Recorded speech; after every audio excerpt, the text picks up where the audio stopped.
I've asked if we could go live on both pages. Oh, I'm sorry. We're already live.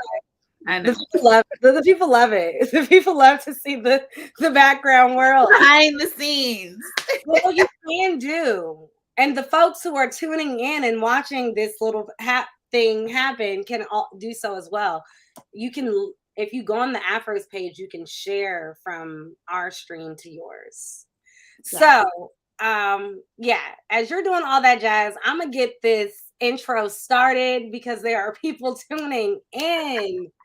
Hello, everybody. It is Micha Green, DC and digital editor, and I am elated to be with my girl, the wonderful, amazing, inspiring, empowering Angel Livas, who, I didn't say this, excuse me, NAACP Image Award Nominated podcast host. Angel Well, no, Livas. I produced it. I didn't host that show. Oh, I'm sorry, but podcast Producer. producer, excuse me. But you also are a podcast host, I hostess. And just an amazing human being. I love Angel, y'all, and welcome to the show. Thank Welcome to you. AFRO. What a great intro. Thank you so much for being with us today. I know you are super busy, and you have a lot cooking up. In particular, a week and a half. Is that correct? So the audio went out. What'd you say? Am I back? Am I back? You're back. Sort of. Is it like giving a sort of? Okay. It's giving me sort of, but I see you. Well, I'll push through. Okay. I said one of the main things that you have going on right now is the launch of the Alive Podcast Network. So congratulations on all of that. You are so barrier breaking and groundbreaking. And we want to talk about all of those things, especially because this month at the AFRO, we're highlighting the first and few. And Angel's Alive Podcast Network is the first Black women-owned podcast network to exist. So we're going to talk about all of that. But before we even get into the nitty-gritty, like, we're still dealing with a pandemic. How are you doing? How is your life? Girl, it's actually interesting. Like, I think that a lot of people can agree that the pandemic has actually given us a chance to kind of take a step back and reevaluate what's important to us. So I always try to find the silver lining in like these types of situations. So being able to evaluate what's important allows you to take steps to move in those in that direction of which you're like, yo, why am I wasting my time doing this? I'm not really happy about this. I'm not passionate about this. So it gives you an opportunity to direct your steps in the right direction or a redirect. Absolutely. And you've been, since I've known you, you've been working to empower others to ensure that they're moving in the right direction and aligning, helping others align with the people that they need to meet the people they know and grow their businesses and grow as humans. And so, you do a lot of everything. You're an amazing storyteller, you're an amazing communicator, you're an amazing leader, you're an amazing mommy. But tell the people who you are and your background leading to this new entrepreneurial venture. Well, I feel like you just told them. All those things she just all those things she just said. Like, I'm a storyteller at heart, and I feel like everything that I do is always to help people live their best life, which is essentially why the podcast network is called Alive. Like, we're actually challenging people to not only live, but to be alive, to be passionate about the work that you're doing, to be able to do it with purpose, do it with integrity. And that's kind of like been like my thing. Like, I love empowering people and encouraging people, like, hey, like, if you really think that you can do this, like, let's create a plan so you can do it. And to be able to watch people go from idea to execution and then success, it's a beautiful thing. So for me, it's not It's never really about me. It's about helping others reach their goals and whatever I'm able to do to help push or implement or create a foundation for them to have the right connections or just the right toolkit to be able to execute and make their dreams come true. So, in a nutshell, that's me. But to answer your question's background, I represent Howard University. So, to all my HU people, hello. I am also a lady of Alpha Kappa Alpha Sorority Incorporated. Or, um, I'm a mommy of two. Yeah, like I've been working in media for 22 years now, which is crazy. But yeah, like this is like what I do. It's what I love doing. Yeah. So that's me in a nutshell. That is, and y'all, she's being humble. She, I mean, really is a true leader in the work of empowering others and Black women. I mean, it is what she does and who she is. And even in the things that one might not think directly relate to that, she's still doing it. And so, again, thank you for all your hard work and the inspirational person that you are. Thank you, Oh, thank you, thank you. you're so sweet. So, I think this is enough lead up to a live podcast network. Congratulations on that. It launches February 22nd, correct? Yes, ma'am. So tell us about it. What is Alive, and how did we get to a place of talking about a launch date in 11 days? So essentially, Alive was created, like I said before, like to really create a space and opportunity for people to challenge themselves to essentially be their best selves, to live their best lives and not to be intimidated or feel like they can't do something, but a place that they can go. And if they need motivation, there's motivation. If you want, a little bit of inspiration, there's that, there's information, and then there's innovative conversations happening, right? So essentially what happened, again, I've been in this industry for a while, and I noticed that in most instances, if you're on a network, if you have the privilege of being on a network, that's already a big deal, right? But there's so much noise in the podcasting industry. There's so many people like, oh, I got a podcast. Well, who's listening to it? What are your metrics? Are you monetizing it? But if you are on a network, the network has the ability to be like, thanks for what you've been doing. You brought us some money, but we're going to go in a different direction. And I've actually had that happen to some shows that I've worked on and to a number of people that I know personally. And to me, it's like, why does everything always have to be tied bottom line to money? If there's all these podcasts out there, like, why is it just, how much revenue am I able to generate from this? Can there be a space where I genuinely want to impact and impart change in the world? Are there people actually listening to your programming and they're being changed? Are they being inspired? Or is it sparking innovation in them? Why are we not paying attention to the impact and it's always about the dollar? And so for me, because I'm not driven by the money, and I want it to be a place where creatives can come. Now, the content has to be good. You can't just get on my network with just anything. But to have like great content that is actually powerful and actually changing people's lives where they're benefiting from it. So for me, that's really what it's all about. And I just want to make sure that that's available to them while also having the opportunity to generate money, to monetize your program. There's all these podcasts and a lot of them aren't even making a dollar off of what they're creating. So how do you do that? And being a part of a podcast network essentially allows you that opportunity while also being on multiple major platforms from Apple to iHeart to Spotify. And, just saying, hey, I got a podcast doesn't always afford you that. Absolutely. And thank you for seeing the need and addressing the need. That is so incredibly important. But take us back, because again, as you said, you know the need because you've been a part of it, and you know others who have been in this world.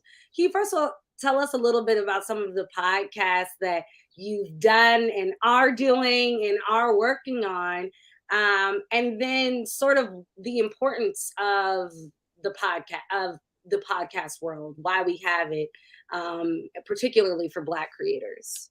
Okay. So, I started working in radio back in 2000. Terrestrial radio, WHUR 96.3, WHUR in Washington, D.C. And working on the terrestrial side, it's very different than having the podcast platform. And so when I moved into podcasting, I actually started my own show called The Woman Behind the Business, which is a communicator award-winning podcast. And that's the other thing. I think it's really important in the entertainment industry, like your awards and accolades really speak to your content and if people are really connected to what it is that you're creating.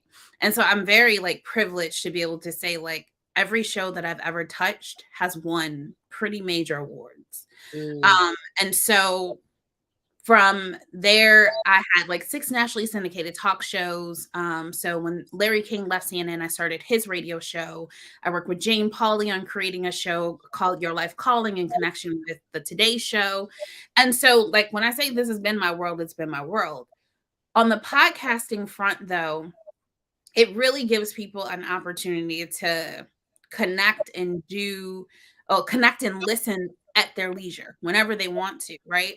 But the content still has to be enriching and engaging, because when they're done with that 30-minute or an hour segment, are they going to keep listening, or are they going to turn and go to something else? So if you have the ability to have content, like I've had people say, yo, like I literally have the Woman Behind the Business show just playing in my background while we're in the office.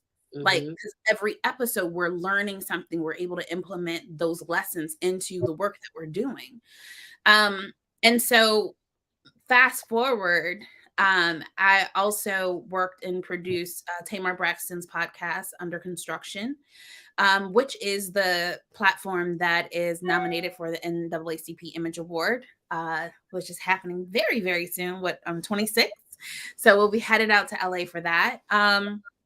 But with all of that, it's around creating enriching content that people actually can connect to and benefit from.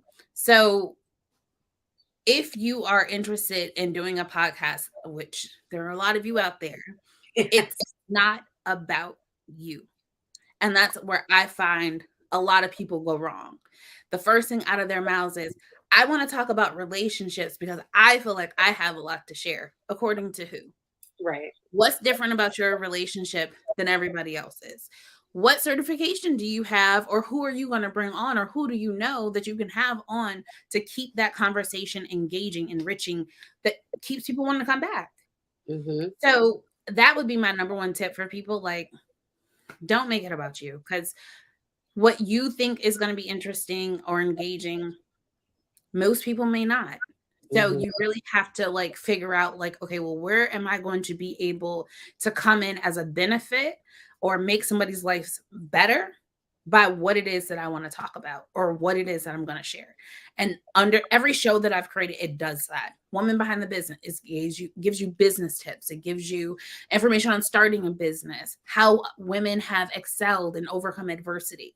Under Construction, mental health. How do you pick up the pieces? How do you make sure that you're being fulfilled and you're pulling in the necessary things that you need to pull in to stay healthy and stay motivated when you're the one who's always pushing out and helping everybody else? And then the new show that I now host called The Devil is a Lie is around helping people overcome imposter syndrome. It's a conversation that we don't often have, but it's imposter syndrome, but it's also people who are killing it in the game, doing what they're doing, but then also can be honest and vulnerable to the fact, hey, I have moments where I don't feel like I'm enough. I do have moments where I feel like I'm, dealing with these major adversities and obstacles and have to figure out a way to get to the other side.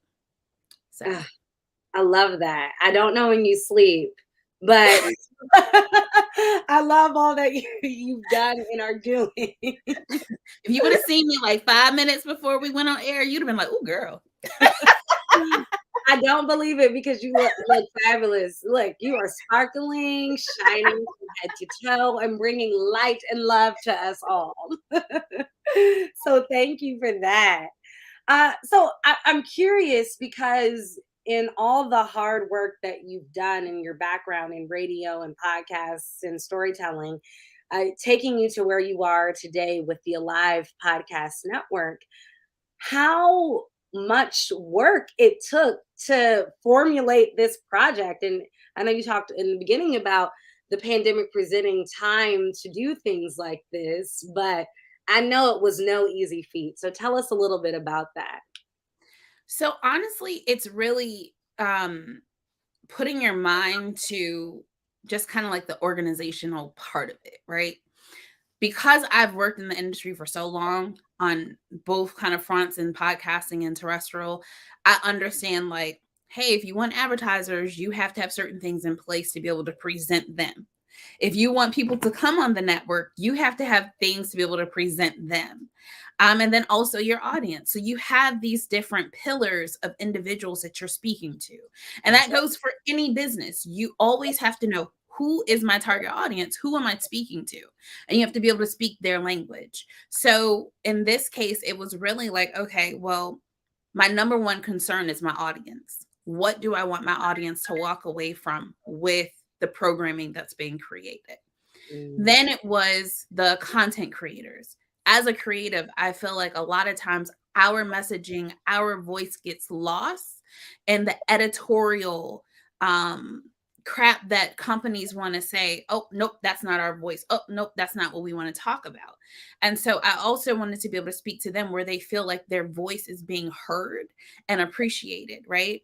So what does that look like for them? While also being able to monetize their content, brand their content, and make sure that it reaches Angel standards for excellence. I'm not even going to say the Live Podcast Network standard for excellence because it's definitely mine. I am definitely extra, but I promise you, it will be done right and it will go far, right? That has been my track record. I never lost at that part, right? So, um, but then there's also the like I said, like the advertisers. Like mhm.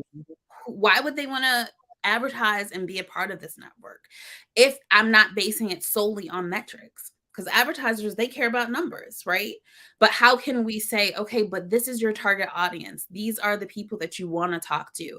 They're making XYZ amount of revenue. They are college educated. Having that data to be able to present in a way that would make an advertiser interested in supporting the work that we're doing and that we're pushing out is the other part of making it important. And then just the Live Podcast Network, our personal mission and our drive to really create change and coming up with a campaign to be able to say, okay, we want to impact this many lives and to have stories start coming in where we can like back up what it is that we're saying that we're doing. I love that. I'm getting chills. It's because I'm so proud, but it's also because, the work is being done and that's super inspiring. So I want to shout out the folks who are watching. We see you. Hello, hello. Hey, Mike, we see you. And Curtis Kojo Morrow, thank you so much for your question. So Angel, Curtis wants to know what about former combat soldiers that are in writing their war experiences and memoirs? Is that something that might be interesting to turn into a podcast into audiences who are listening solely virtual? I mean, solely through audio. Absolutely. And the other part is like we record for podcasts, but we also if it's filmed and recorded in-house, we also video it, right? So Oh, there's also so we take every episode and there's three parts that are used for marketing. We do an audiogram as well as an excerpt that is video to go out on your social media, your website, and all that kind of stuff to help with the marketing and to draw people into listening. It's a great question around the soldier story because I've been in conversations with a few people around just like the veteran story. and really being able to tap into that veteran marketplace. Because one, they definitely tie together, but then they also speak to that very specific demographic. So to all my veterans, thank you for your service. But yes, it's definitely an area in which it's worthwhile to have conversations in a podcast platform. The main thing would be like, well, how are you going to do it? Are you going to have like the same group of people on that were in service together, sharing their combat stories, sharing how they've transitioned into society post their military service? What does that conversation look like? So that's the other part of, I think a lot of times people just say, oh, I have this idea. This is what I want to do. It's not just the idea, it's the execution of it and making sure that it's well thought out. Love that. Well, look, Curtis says that he got videos, presentations ready to go. So, look, you might be getting an email from Curtis very soon. Oh my goodness, I can't believe we've been chatting for over 20 minutes already. I could talk to you forever, but you already know, and we do that anyway, y'all. But I am wondering if you have any more advice for Black creatives out there, Black entrepreneurs, people who want to stick their foot out there and do something that they are passionate about, but not sure how to take that next step. So I am the queen of start from where you are, but you have to start. There are a lot of people who come to me and they're like, oh, I really want to do this. I have this idea, dot, dot, dot, dot, dot. And a year later, they got the same idea and have made no progress. So my words of encouragement is, if you know that you want to do something, if you know that you have this innate desire and it's like literally itching at you and you can't get rid of it, start. Whether it's writing out a strategy, and I'm not big on like having a full-fledged business plan, and people can come for me if you want about that. But I think that in a lot of ways, it's a way to deter people from moving forward because they're constantly being told, oh, you need this 500-page business plan or a 50-page business plan. How about I do you one better? Write out on one piece of paper what it is that you want to do. Who is it for? Why are you doing it? Who's going to care about it? How are you going to market it? How do you plan to make money from it? If you can answer those 5 questions and it makes sense, then go to the next step. Then the next step will be, okay, well, what am I going to call this thing? How am I going to go about pushing it out? All of those different aspects is what's going to be most important for moving your business forward and being successful with it. But number 1, start where you are. Don't come back to me in a year. Don't like, oh, I still got this idea. I just don't know where to start. And there's so many free resources. The SBA, they have SCORE. You can go in and get a free mentor that can help you build it out. John Hope Bryant, he has Operation Hope. They have an entrepreneurship program. I think it's 12 weeks. You can go get the training, the resources, everything that you need. So there is really no excuse. If it's really what you want, make it happen. If it's really what you want, make it happen. Final question. You are a first and few for and the AFRO will be highlighting you. What does it feel like to be the first Black woman-owned podcast network launching February 22nd? So it's so crazy because it's still building, it's not, I'm not going to say it's not real for me yet, because it's definitely real. But it's still like, again, I don't do it for me. I don't do it because I am the first, and Jamil Hills, she has a network, but it's exclusive to Spotify.